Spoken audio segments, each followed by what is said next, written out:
오늘은 제 8과 말씀과 함께하는 삶 예배 라는 제목으로 말씀 나누도록 하겠습니다.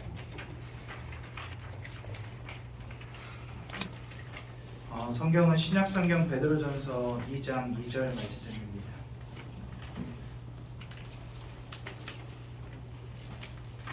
베드로전서 2장 2절 말씀 함께 보시겠습니다.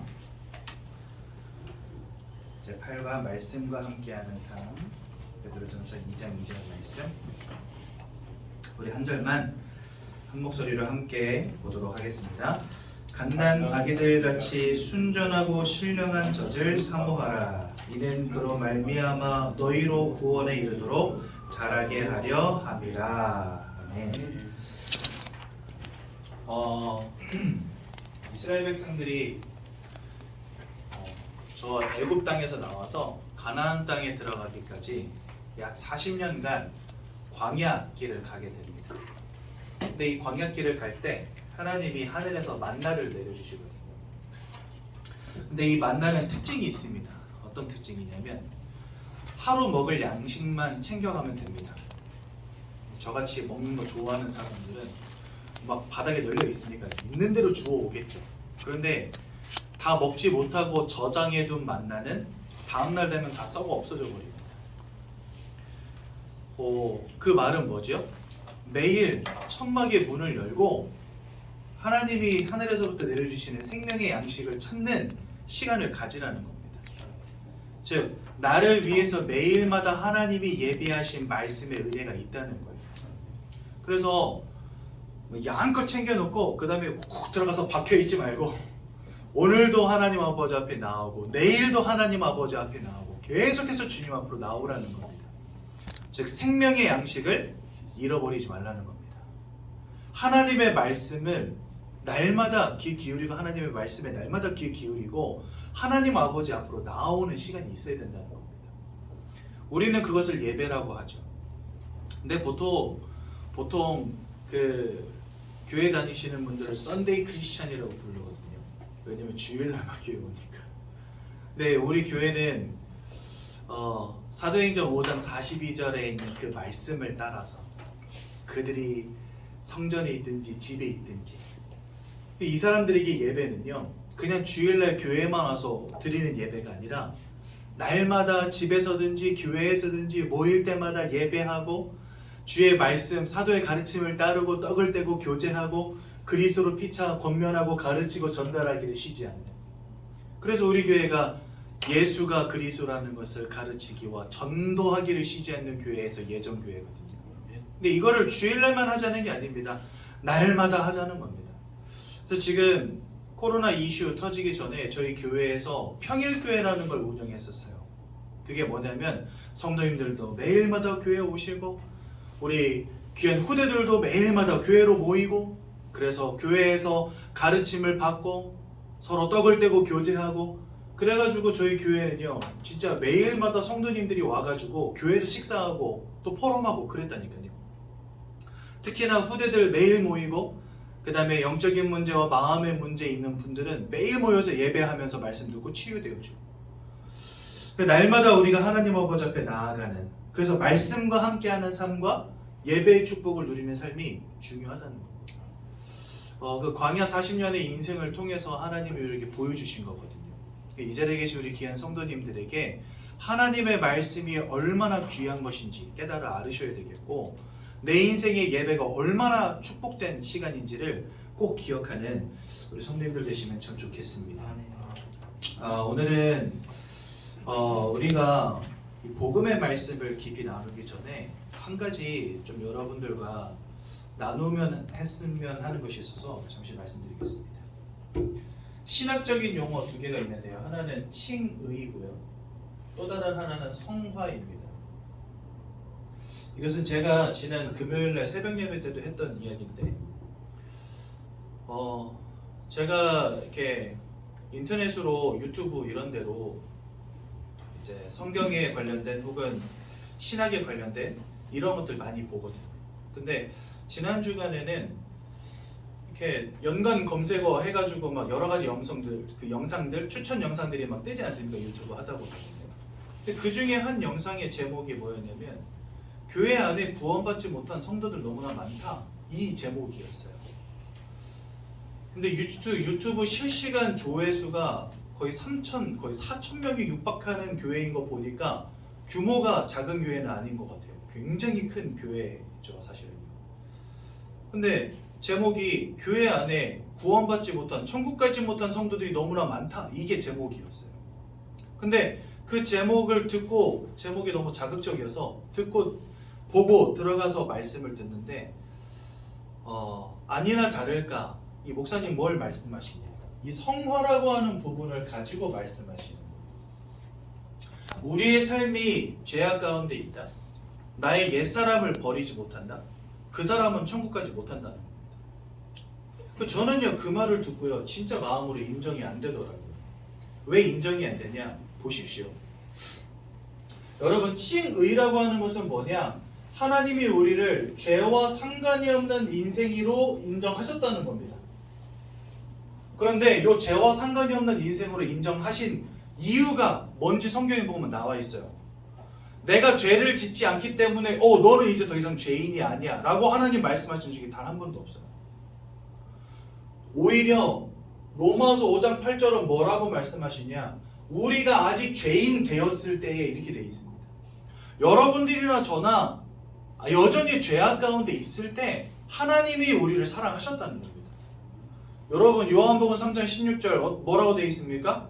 하나님이 세상을 이처럼 사랑하사 독생자를 주셨으니 이는 저로 말미암아 멸망치 않고 영생을 얻게 하려 하심이니라.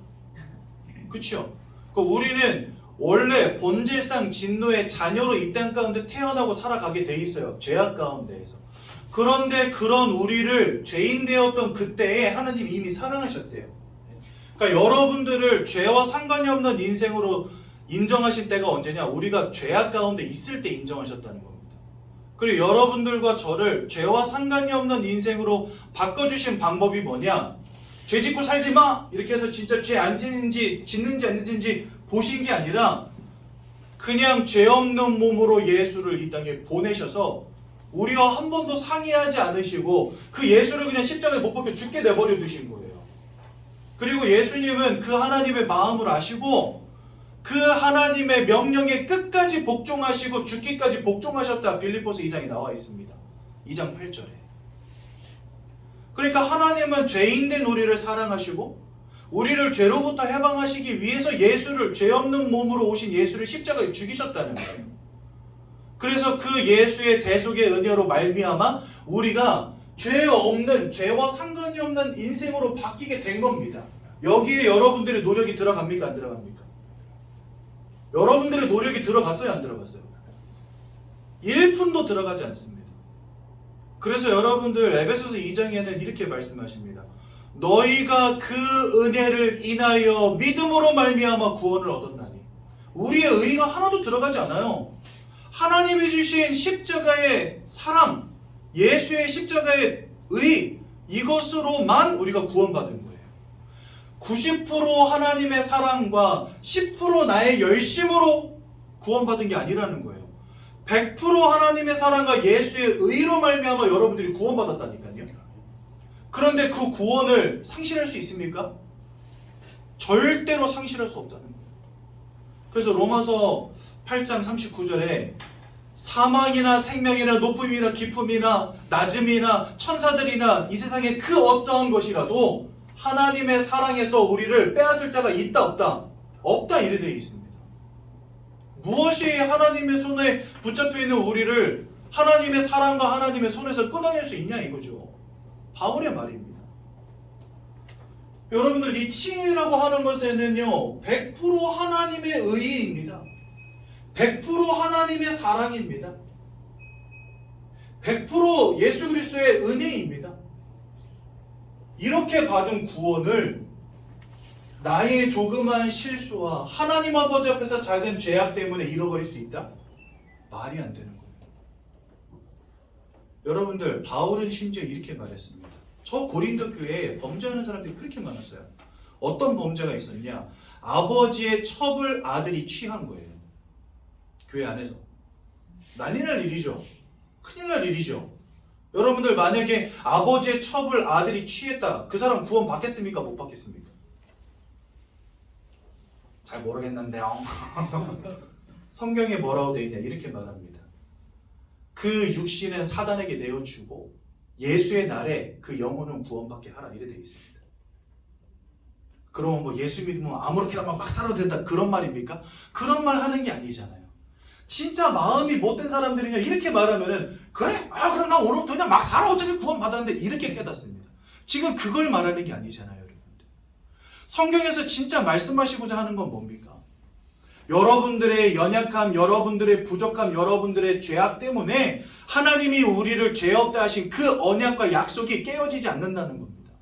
하나님은 끝까지 여러분들을 사랑하신다는 거예요. 그러니까 막살짝 그게 아니잖아요. 나를 이렇게 사랑하시는 하나님의 뜻을 따라 날마다 거룩해지는 것은 너무나 당연하고 필요한 것입니다. 그것을 우리는 성화라고 하는 거예요. 그 여러분들 이 성화의 단계를 우리가 잃어버리면 어떻게 됩니까? 구원은 받지만 우리 인생 가운데 중요한 응답은 놓치고 살아가게 되는 겁니다. 중요한 인생의 기도의 응답. 하나님이 우리를 부르실 때 예수님의 마가복음 3장 12절에 15절에 보니까 예수님이 제자를 부르시는 장면이 나옵니다. 원하시는 자들을 부르시니 나온지라 이렇게 되어 있는데요. 내가 그들과 함께 있기 위함이요. 첫 번째 함께 있기 위함이요. 두 번째는 귀신을 내어주는 권세를 주기 위함이요. 세 번째는 나아가 전도도 하며 전도하는 자로 세우시기 위함이 되어 있습니다. 우리가 만약에 날마다 하나님의 말씀을 따라 예배의 축복 가운데로 들어가지 못한다면 하나님과 함께하는 축복, 나아가 전도도 하는 축복, 영적 싸움에서 승리하는 축복과 응답과 상관이 없는 인생이 돼버리는 거예요. 구원받지만 하나님 주신 중요한 응답들을 놓치는 인생이 되어버리는 겁니다. 우리 인생에 뭐가 없다면요? 이 성화라고 하는 것이 없다면, 내가 조금만 잘못해도 그것 때문에 구원에서부터 미끄러진다면 하나님이 완성하신 구원이 불완전한 구원입니다. 그러니까 여러분들 요한복음 19장 30절에 예수님이 십자가에 돌아가실 때 다 이루었다 하신 그 말씀을 꼭 기억하십시오. 다 이루었다는 건 뭡니까? 야, 조금만 기다려 거의 다 했어 이런 말이에요? 내가 한 90%는 일어났으니까 나머지 10%는 니들 책임이야 이 말입니까? 아니잖아요. 다 이루었다는 건 뭐죠? 끝냈다는 거예요. 끝났다는 거. 아멘. 여러분 끝났다는 건 뭐죠? 번복이 없다는 거예요. 번복이 없다는 거예요. 너 구원받았어 쾅쾅쾅 했는데 한 10년 지나더니 그 취소 이런 법이 없다는 거예요. 하나님께서 우리를 어떻게 의롭게 하셨는가 이 부분을 먼저 이해하는 게 중요합니다. 그래서 그리고 여러분들은 무엇으로부터 구원받으셨습니까? 이거 중요하거든요. 그래서요, 저희 교단에서는요, 구원받지 못한 자의 영적 상태를 이해하는 것에서부터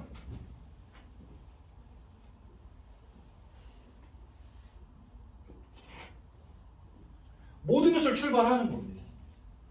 그냥 예수 믿고 천국 가면 되지. 뭐하러 사람이 영적 존재인 걸 알려주고, 그렇죠? 창세기 3장 때문에 우리에게 와 있는 문제가 무엇인지를 알려주고 그 창세기 3장의 근본 문제 때문에 인생에 어떤 고통이 따르게 되었는지를 뭐하러 알려줍니까? 그냥 예수 믿고 천국 가세요 하면 되는 것이지. 근데 여러분 구원받지 못한 자의 이 영적 상태를 알지 못하면 왜 예수가 오직으로 필요한지 이 부분이 이해가 안 되어지는 거예요. 그 목사님의 설교를 처음부터 끝까지 듣는데요. 예수 그리스도라는 말이 단 한 번도 안 나와. 성경은 창세기부터 요한계시록까지의 주제가 예수 그리스도인데 여러분들 예수가 오직일 필요가 없어요. 왜요? 내가 구원받지 못한 자의 영적 상태가 뭔지를 모르니까. 그냥 예수 믿고 천국 가는 거 분명한데 오늘부터 깨끗하게 거룩하게 착하게 잘 살아야 되는 거예요. 그러니 이 성화를 가지고 자꾸만 성도들을 협박하는 거 있죠. 이 중에 구원받지 못한 사람이 있다니까!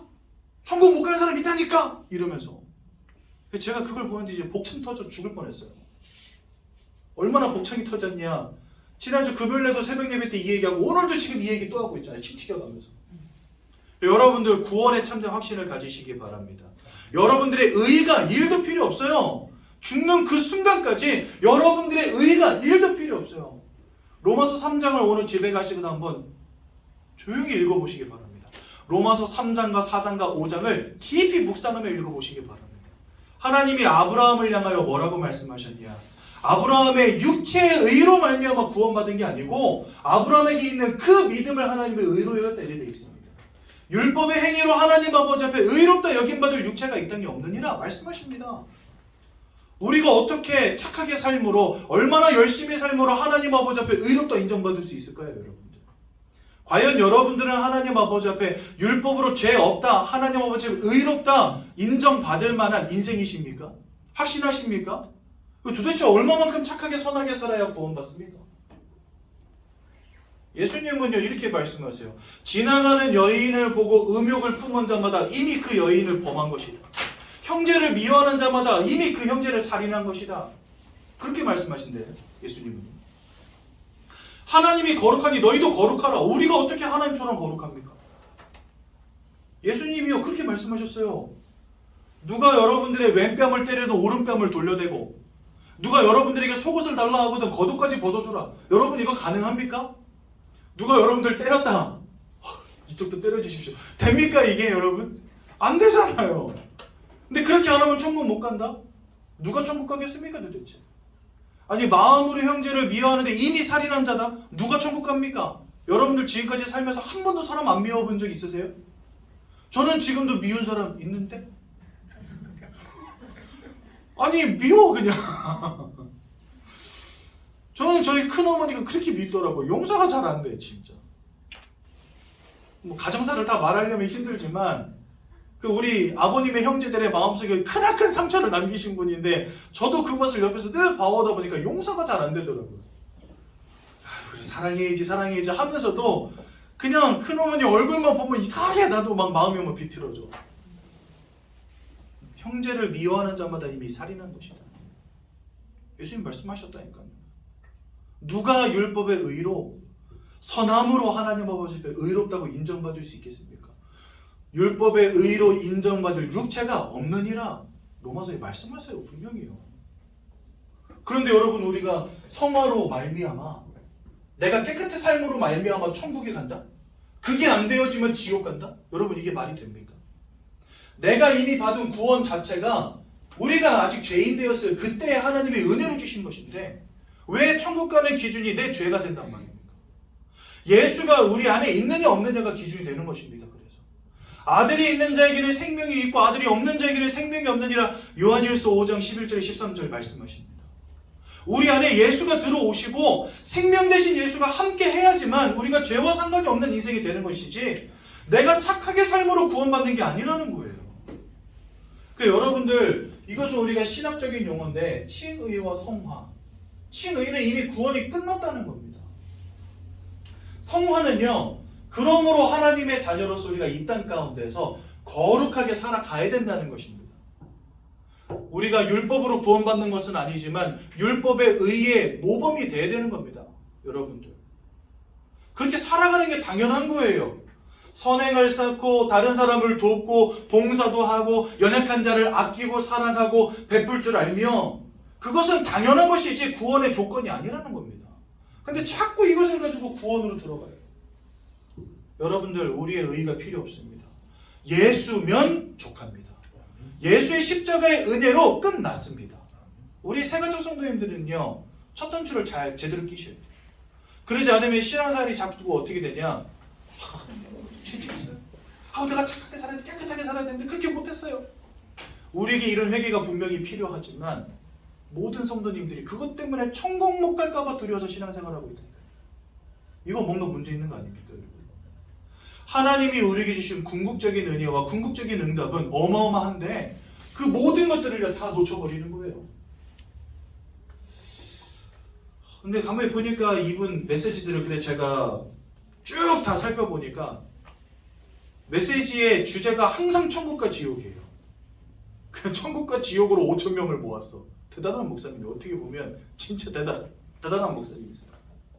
근데 예배 시간마다 이 천국과 지옥으로 성도님들을, 그래서 저는 되게 안타까웠습니다. 사실 올바른 믿음이 뭐냐 이렇게 말씀하시면서 천국 가는 믿음이 필요하다 이렇게 말씀하시더라고요.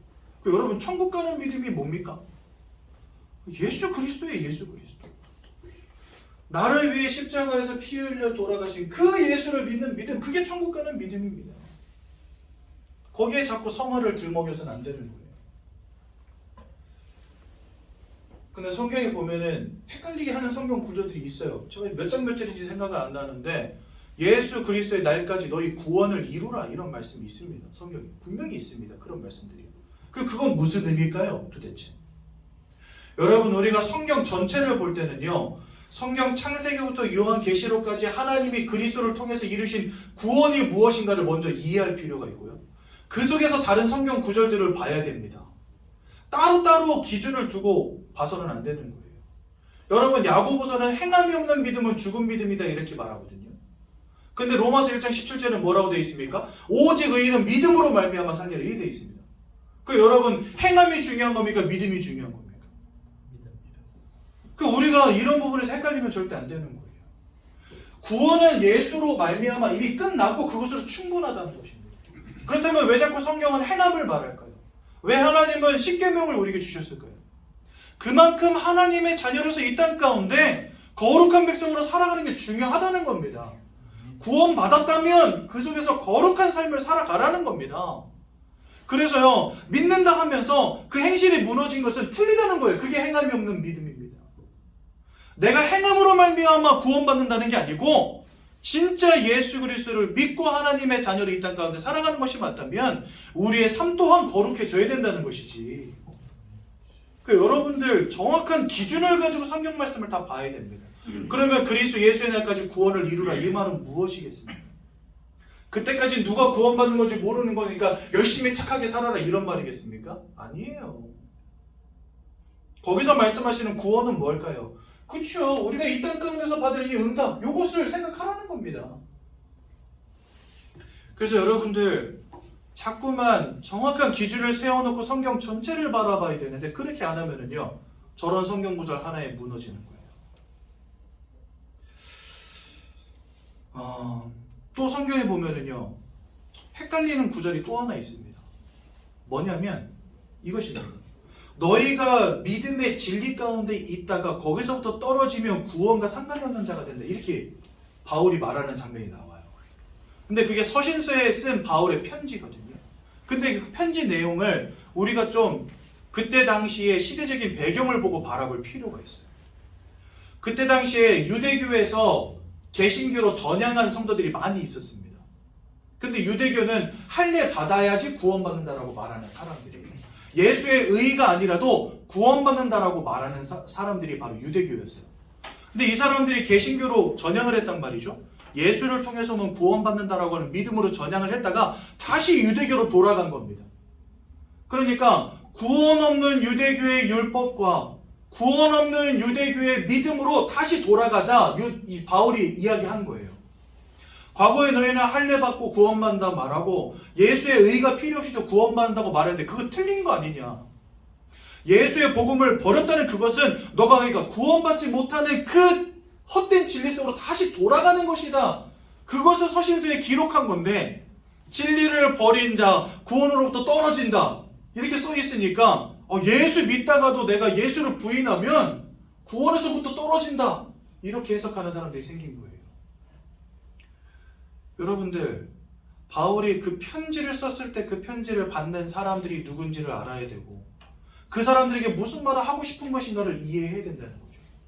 근데 그런 거 아무 상관이 없이 이거 봐라 이거 봐라 예수 믿다가도 구원에서 탈락할 수 있지 않냐 이렇게 사람들이 말한다는 거예요.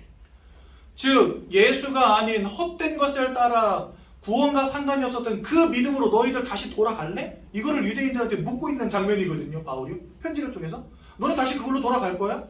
예수의 진리의 말씀과 은혜와 상관이 없이 구원 없던 그때로 다시 돌아갈 거야? 이걸 물어보는 거거든요. 근데 그걸 가지고 예수 믿다가도 구원에서 떨어질 수 있다. 이렇게 해석하면 안 된다는 거죠. 여러분들 구원에 대한 확신을 가지시기 바랍니다. 이 시간 다 가버렸는데? 이거 하다가 제가 오늘 좀 늦게 올라오긴 했지만 벌써 40분이 돼버렸네. 구원에 대한 확신 가지시라고 제가 지금 이 시간 말씀드리는 거예요. 예수님이 십자가 위에서 이루신 구원은 완전하다는 사실. 그래서 여러분들 이거 보십시오. 창세기 3장 1절에서 6절에 보면 우리가 범죄하는 장면이 나옵니다. 그렇죠? 이 범죄로 말미암아 세 가지 문제가 생겼다 그랬죠. 사단에게 사로잡힌 인생, 원죄, 죄악 가운데 빠져버린 인생. 이 죄악은 꼭 뭐라 그랬습니까? 죄가 한 사람 아담으로 인해서 죄가 인간 가운데로 들어오고 그 죄로 말미암아 모든 사람이 사망에 이르렀느니라. 즉 죄는 영적 사망을 말한다 제가 말씀드렸죠. 또한 하나님을 떠나는 문제 가운데 우리가 다 빠지게 됩니다. 이런 문제들이 딱 터지고 나면 하나님이 우리에게 답을 주시는 건 당연한 거잖아요. 그럼 너희가 그때부터 착하게 살고 선하게 살고 율법 잘 지키고 그러려면 율법을 주셔야 되겠죠. 그렇죠? 율법을 잘 지키고 그렇게 해서 거룩한 사람이 되라. 이렇게 하나님 말씀하시는 게 당연해야 되는 거잖아요. 그렇죠? 근데 하나님 이런 말씀 한마디라도 하셨습니까?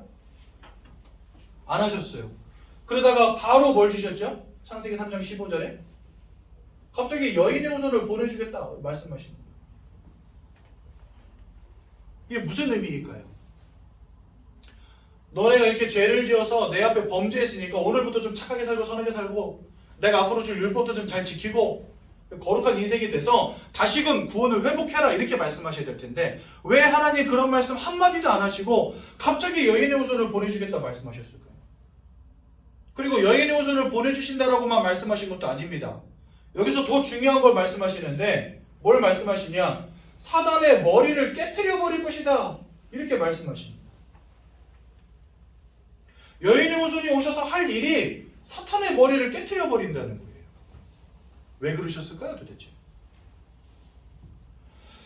하나님을 떠나버린 채 죄악 가운데 빠지고 사단에게 사로잡힌 이 인생은요 하나님이 보내주실 구원자가 아니고서는 절대로 해결이 안 되어지는 문제이기 때문에 여러분들이 착하게 살고 선하게 산다고 해결될 문제가 아니기 때문에 그래서 하나님은 처음부터 예수 그리스도를 이 땅에 보내시겠다고 약속으로 주신 겁니다.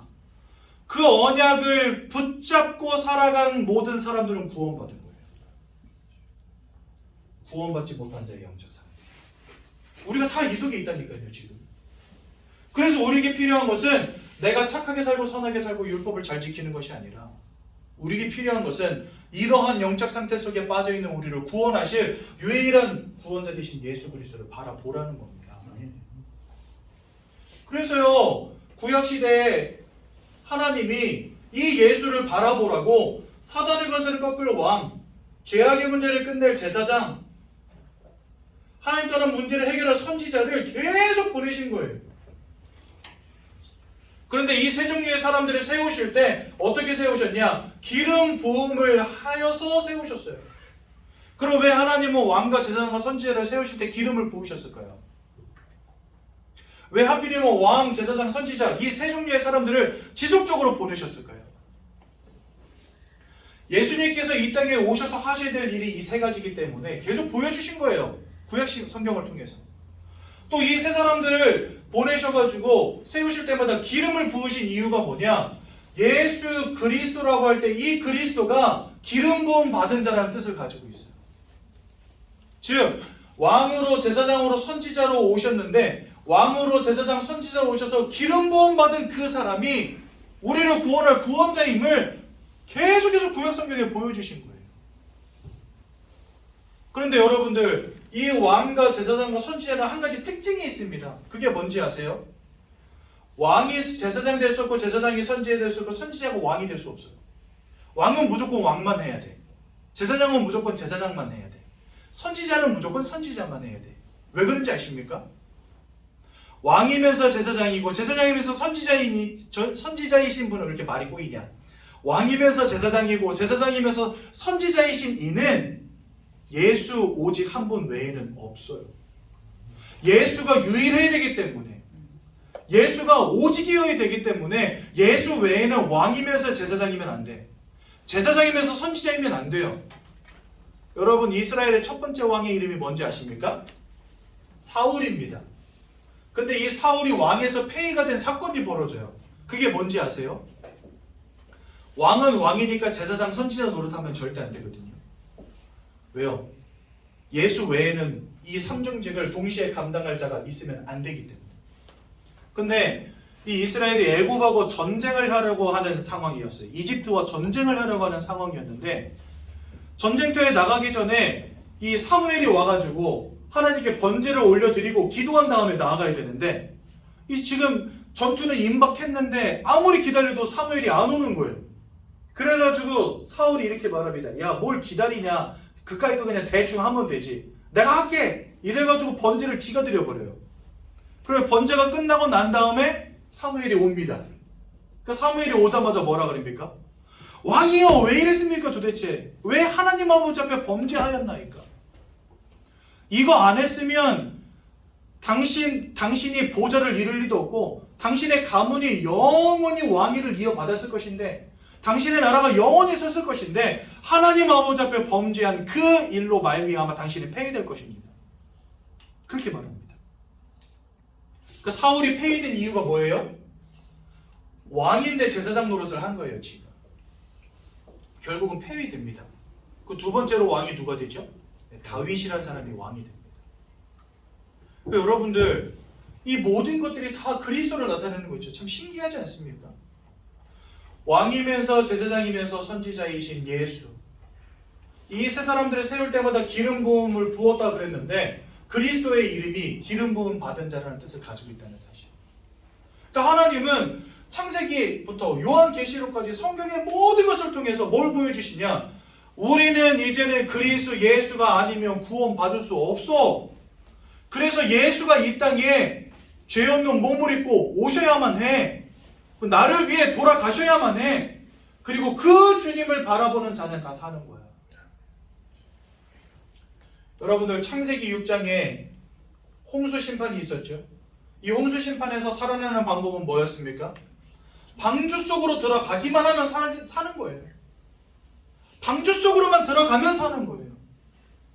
그래서 노아와 노아의 다른 가족 7명, 도합 8명이 방주 속으로 들어가고 대홍수로 인해서 이 땅에 있었던 모든 사람들이 죽임당했는데 오직 노아의 가족들은 구원받았습니다. 이 방주가 누구를 의미합니까? 이게 바로 예수 그리스도. 예수 그리스도만 바라보고 예수 그리스도께로만 나아가면 사는 거예요. 이스라엘 백성들이 광야에서요, 민수기서 13장인가 보면은요, 하나님 아버지 앞에 범죄합니다. 그래가지고 하나님이 너무 열받아가지고요, 병을 내리세요. 재앙을 내리세요. 그때 하나님이 모세에게 말해서 뭘 말씀하셨냐? 장대 위에 놋뱀을 달아라, 이렇게 말하십니다. 그리고 이 장대 위에 달린 놋뱀을 바라보는 자들마다 살 것이다, 하나님 이렇게 말씀하셨거든요. 그때 장대 위에 높인 놋뱀을 바라보는 자들마다 살았어요. 이 장대 위에 달린 놋뱀이 누굽니까? 예수 그리스도. 성경은요, 그냥 오로지 예수 그리스도 이 구원자로 가득 차 있어요. 왜요? 우리 인생의 문제는 예수 아니면 안 되는 문제이기 때문에 예수만 바라보라는 겁니다. 다른 거 하지 말라는 거예요. 예수만 바라보면 산다는 거예요. 왕으로 오신, 제사장으로 오신, 선지자로 오신, 기름 부음 받은 자, 그 예수가 아니면 안 된다는 거예요. 여러분들, 예수님이 십자가에 못 박혀 있을 때 어떤 일이 벌어졌습니까? 요한복음 19장 30절 이후에 보면 어떤 일이 벌어지는지 아십니까? 세 가지 일이 벌어집니다. 두 가지 일이 벌어지는데, 첫 번째는요, 휘장이 위에서부터 아래로 갈라지는 것. 두 번째는 무덤이 열리며 잠자던 성도들이 일어나는 장면이 나타납니다. 여러분, 이 두 가지 사건을 통해서 우리가 좀 봅시다. 뭘 보냐? 휘장이 위에서부터 아래로 갈라졌다 이래 돼 있는데요. 요 휘장이 아니고 휘장입니다. 요 휘장은 뭘 나타내냐? 구약시대에 하나님이 광야길을 갈 때 성막을 지으라 하세요. 그 성막 안에 보면 성소라고 하는 것이 있습니다. 이 성소는요, 휘장을 중심으로 그냥 성소와 그 위에 지성소 이렇게 두 개로 나눠져 있거든요. 이 지성소는 어떤 곳이냐? 하나님이 임재해 계시는 곳이에요. 그런데 이 지성소에는 대제사장이 1년에 딱 한 번 들어갈 수 있어요. 대속죄일날.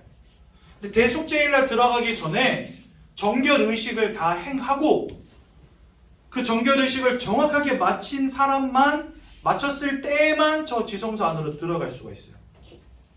하나님은 거룩하신 분이시기 때문에 죄 있는 육체가 하나님 아버지 앞에 서자마자 그 육체는 살지 못합니다. 바로 죽임당합니다. 그런데 하나님이 임재해 계신 그곳에 들어가는데 정결의식을 정확히 행하지 못했다? 그러면 그 사람은요, 휘장 안으로 들어가자마자 죽는 거예요. 그래서 대제사장은 지성소로 들어갈 때마다 두 가지를 합니다. 첫째는 방울을 달아요. 그 다음에 몸에다가 끈을 묶습니다. 방울을 다는 이유는 뭐냐? 아직 이 사람이 살아있는지 안 살아있는지를 확인하기 위함이에요. 죽어버리면 더 이상 종소리가 안 나겠죠. 시간이 흘러도. 그런데 살아있다면 움직이니까 종소리가 나겠죠. 이 사람이 살았는지 죽었는지 알아야 되니까 종을 단 거예요. 그러면 밧줄은 왜 달았을까요? 종소리가 안 나면 가서 끌어내야 되는데 누가 끌어낼 겁니까? 도대체 지성소 안에 누가 들어갈 수 있냐 말이죠. 여러분이나 나나 다 원죄 가운데 있는 사람들인데 죄인은 우리가 하나님 아버지 앞으로 나아가면 바로 죽임당하는 거예요. 누가 들어갈 수 있어요? 못 들어가잖아요. 그러니까 죽은 시체를 끌어내려고 밧줄을 묶는 거예요. 무슨 말인지 이해가 되시죠? 그러니까 지성소로 들어간다? 이 말은요, 생명을 담보로 해야 되는 거예요. 그런데 예수님이 다 이루었다 하시고 돌아가실 때 이 지성소를 가리고 있던 휘장이 위에서부터 아래로 쫙 찌개진 겁니다. 그 말은 뭐죠? 누구든지 하나님 아버지 앞으로 나아갈 수 있게 됐다는 거예요. 즉 여러분들과 나의 죄악이 예수님의 죽으심으로 말미암아 끝나버렸다는 거예요. 끝나버렸다는 거예요. 그래서 이 휘장이 갈라졌다는 건 뭘 의미하냐? 우리의 죄악의 문제가 끝났다는 걸 말하는 것입니다. 그리고 여러분, 예수님이 돌아가신 그때 무덤들이 열리고 잠자던 자들의 몸이 일어났다. 이 말은 무엇일까요? 무덤이 열리고 죽었던 사람이 살아났다. 그게 뭐죠? 부활이잖아요. 부활. 그렇죠? 그리고 이 휘장은 단순히 죄악만 이렇게 세해졌다는 것이 아니고 모든 사람들이 하나님께 나아갈 길이 열렸다는 것도 의미합니다. 우리의 죄악이 해결되었기 때문에 하나님께로 나아갈 수 있게 된 거죠.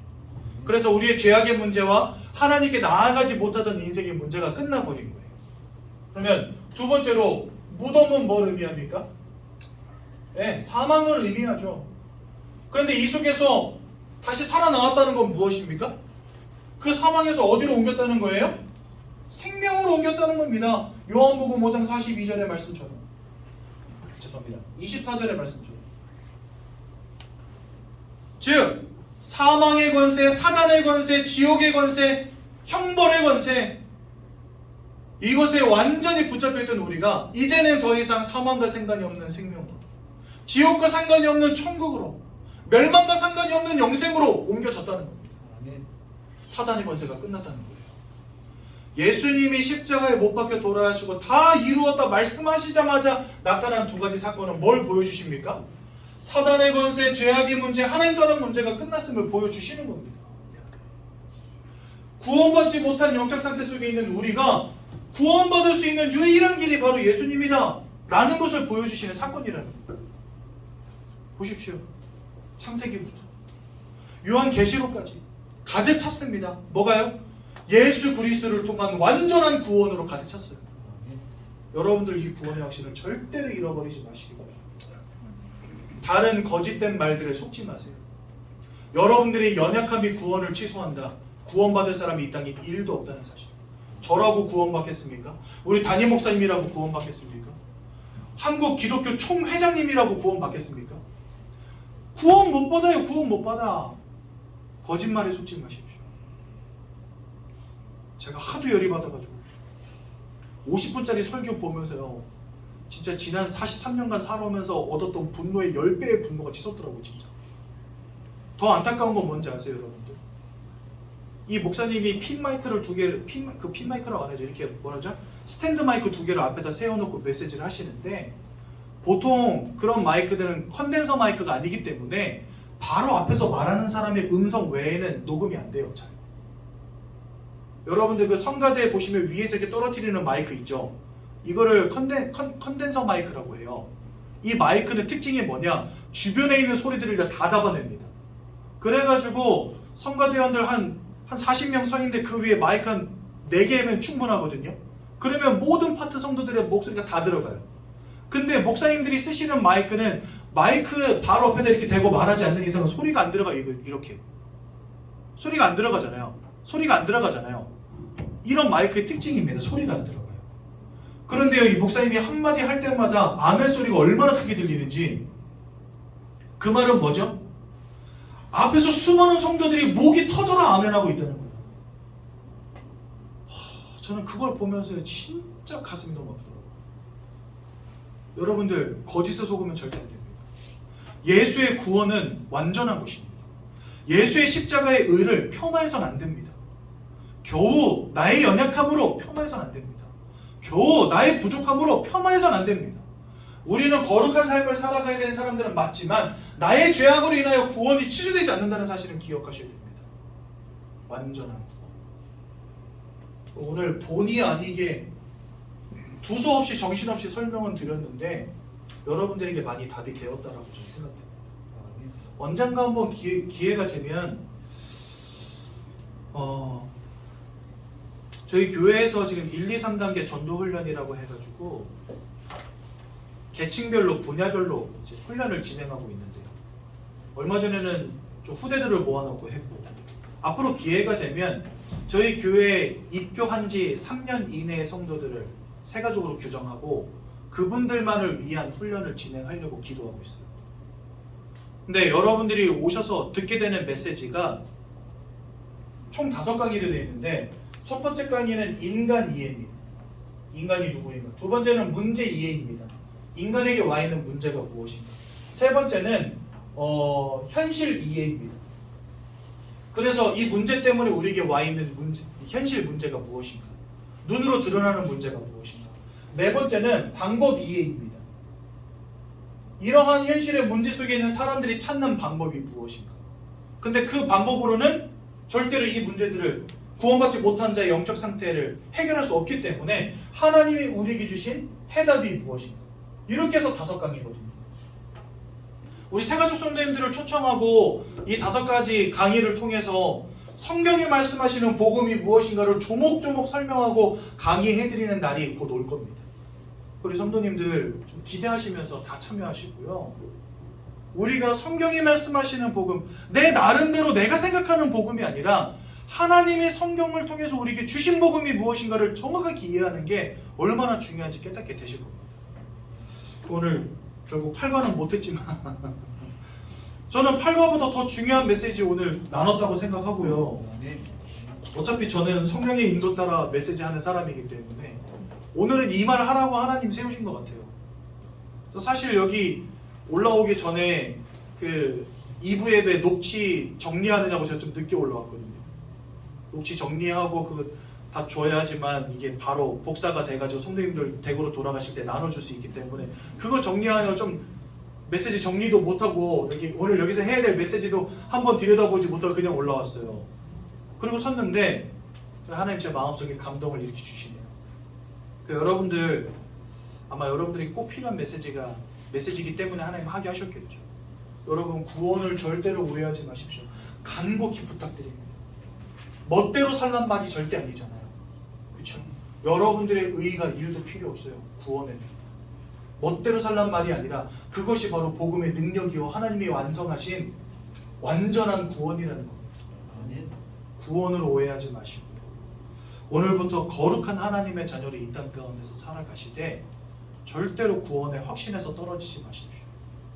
그리고 하나님 주시는 영적인 은혜와 힘을 누리기 위하여 예배의 축복을 절대로 놓치지 마십시오.